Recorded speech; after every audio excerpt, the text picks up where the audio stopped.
बिलाल साहब, आप इसका जवाब देंगे? जी देखिए, जहाँ तक पंजाब का, तो ये तो जी देखिए, उस दिन मरीम नवाज साहब ने बहुत तफसीली प्रेस कॉन्फ्रेंस की और मैं ये जानता हूँ कि काफ़ी जिम्मेदारी के साथ फैक्ट फाइंडिंग के बाद उन्होंने प्रेस कॉन्फ्रेंस की। उन्होंने एक कमेटी भी तश्कील दी।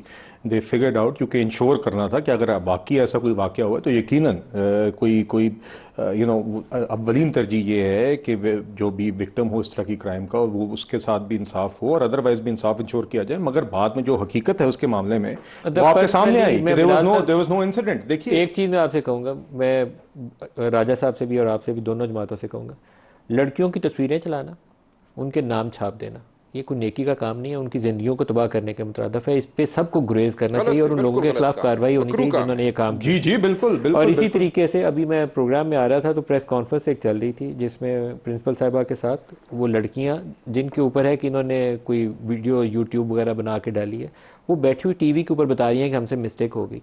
वो इंसान है, इस कौम की बेटियां, मिस्टेक हुई है, आपने उनको सर्जनिश करनी है तो टीवी पे बैठा के माफ़ी नहीं मंगवानी चाहिए। आई फील रियली सॉरी, मुझे अच्छा नहीं देखिए लगा। बात ये जी कि इस तरह के आपको ये मामला दुरुस्त नहीं है, लड़कियों का एक तकद्दुस है, उसको आप कंप्रोमाइज मत करें। लड़कियों का भी तकद्दुस है, किसी भी शहरी का तकद्दुस है। बात यह है कि इस तरह का वाकया जिसने भी ट्रिगर किया, उनको ढूंढे, उनको जी जी बिल्कुल, जिन्होंने लड़कियों की तस्वीरें छापी, जिन्होंने उनके नाम छापे, जिसने भी जी देखिए। और इसके अंदर अब हमें मरीम नवाज साहबा ने उस दिन ये बात की है कि ये किसी की मेलाफाइडी भी थी और ये इस तरह के अनरेस्ट क्रिएट करना और इस तरह के वाकयात सेंसिटिवली करना, ये मैं बिल्कुल कैफरे किरदार तक लोग पहुंचाने जाने चाहिए। इसके अंदर एक नहीं 100 सेंसिटिविटीज हैं और इसके अंदर लॉ एंड ऑर्डर अलहदा है, लोगों की पर्सनल डिग्निटी अलहदा है, लोगों की सेफ्टी एंड सिक्योरिटी अलहदा है। फ्रस्ट्रेशन भी है, पता नहीं क्यों ये देखिए नहीं जी, वाकया कहीं एक स्कूल कॉलेज का था, अभी तस्दीक भी नहीं हुई और पूरे पंजाब पिंडी में भी प्रोटेस्ट पिंडी में भी चले। ये ऐसे मामलात होते हैं कि अगर किसी ने शरारत करनी हो और तीली इस तरह की चीज पे लगानी हो तो ये लगाना बड़ा आसान होता है। देखिए, ये किसी भी जगह पे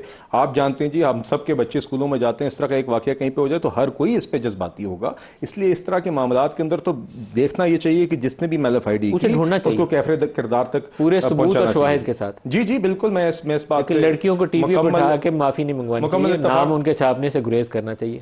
जी देखिए, बात ये नदीम साहब जो भी बात कर रहे थे, राजा साहब आपने बल्कि जिक्र किया माजरत के, ये कल फिर एहतजाज कोई कर रहे हैं जी। मैंने पीटीआई एहतजाज कर रही है, तो मेरा तो ख्याल है जी, तो पहले नाम ही इनको अपना बदल देना चाहिए, तहरीके एहतजाज कर देना चाहिए। मतलब कि this is now too much. आप हर वक्त ही, आपका ख्याल है कि क्योंकि मुझे लगता है कि कोई और सियासत इनको समझ ही नहीं आती। उस दिन राजा साहब ने एक बात बड़ी नहीं देखिए मेरी गुजारिश सुनिए।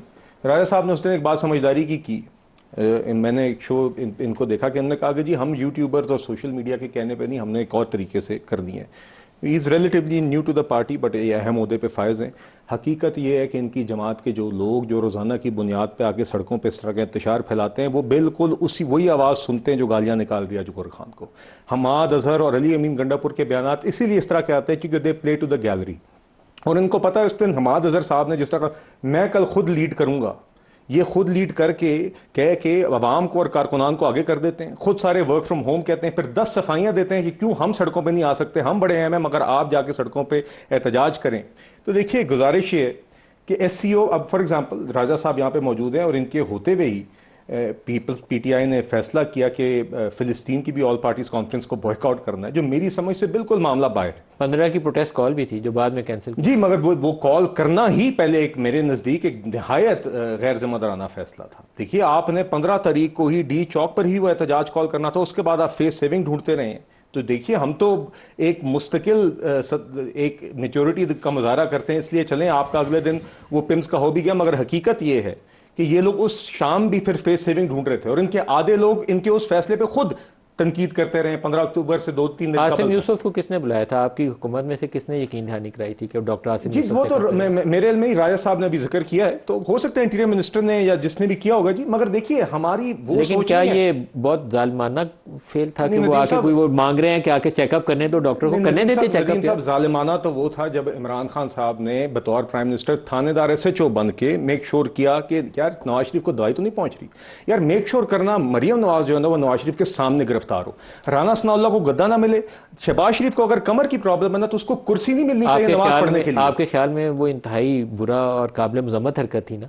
तो जी जी बिल्कुल थी। आप अगर ऐसा काम करेंगे तो उसको कैसे नदीम साहब justify तो मेरी करें? गुजारिश सुनिए, क्या इमरान खान साहब के पास मर्जी की आसाइशें जेल में नहीं वो रही? डॉक्टर मांग नहीं रहे हैं, नहीं, डॉक्टर जाने मेरी देते। गुजारिश सुनिए ना, मैं आपसे कहता हूं, मैं हर शो पे कह रहा हूं पिछले हफ्ते से, और हम सब कहते हैं जेल मैनुअल के मुताबिक जो शख्स को सहूलियात मिलनी चाहिए बतौर कैदी बिल्कुल मिलनी चाहिए, हमारी ये सोच नहीं है, और उससे पहले उसको बहुत ज्यादा मिलती रही है। इस चीज का भी फिर पीटीआई एतराफ करे। देखिए मेरी गुजारिश सुने, मर्जी की वर्जिश की इक्विपमेंट मिलती रही है, मर्जी का मौसूफ मेन्यू रोजाना खाते हैं, देसी मुर्गियों की भी हमने सुना है, रोजाना सहाफियों से और अपनी जमात के लोगों से रोजाना मुलाकातें करते हैं। ये भी जेल मैनुअल से बालातर हट के इस शख्स को ये चीजें मिली गई हैं, फिर वो भी नहीं होनी चाहिए।